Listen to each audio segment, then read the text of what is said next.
Balitang boxing mga boss, ayon sa kampo ni Devin Haney, hindi na raw po matutuloy ang unification fight laban kay Liam Paro na may hawak sa IBF welterweight belt. Dahil humihingi raw po ng napakalaking halaga itong kampo ni Liam Paro. So dahil hindi na po matuloy ang unification fight, may bagong kalaban na naman si Devin Haney. Ito nga po si Jack Catterall. May kartadang 33 wins, 14 KOs, may 2 talo. Kung titignan sa WBO rankings, wala naman si Jack Catterall sa listahan mga boss. Kung baga hindi po siya kasama sa top 15 rankings. Pwede naman nila operan si Richardson Hitchens o kaya si Manny Pacquiao. So napakarami po ang opsyon ni Devin Haney sa kanyang top 15 rankings. Pero bakit si Jack Catterall pa ang pinili mga boss? Ang tanong ngayon, papayagan ba ito ng WBO? I-sanction kaya nila ang laban na ito?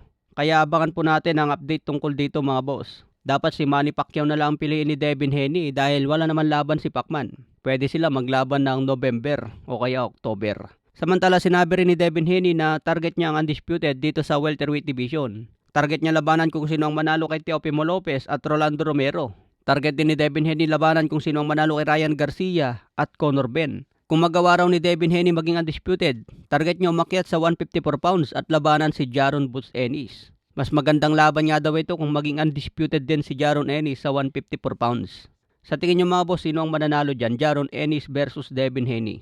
Sana makita natin yan balang araw mga boss dahil magandang laban yan. Sa iba pang balita, si Aaron McKenna na ngayon ang bagong IBF middleweight champion matapos niyang talunin si Etino Saoliha via unanimous decision.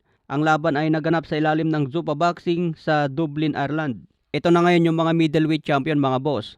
WBO hawak ni Denzel Bentley. IBF hawak ni Aaron McKenna. WBC hawak ni Carlos Adams. WBA hawak pa rin ni Erislan De Lara. Kaya itong mga champion na posibleng kalaban ni Weljan Mindoro kung tuloy-tuloy ang kanyang panalo.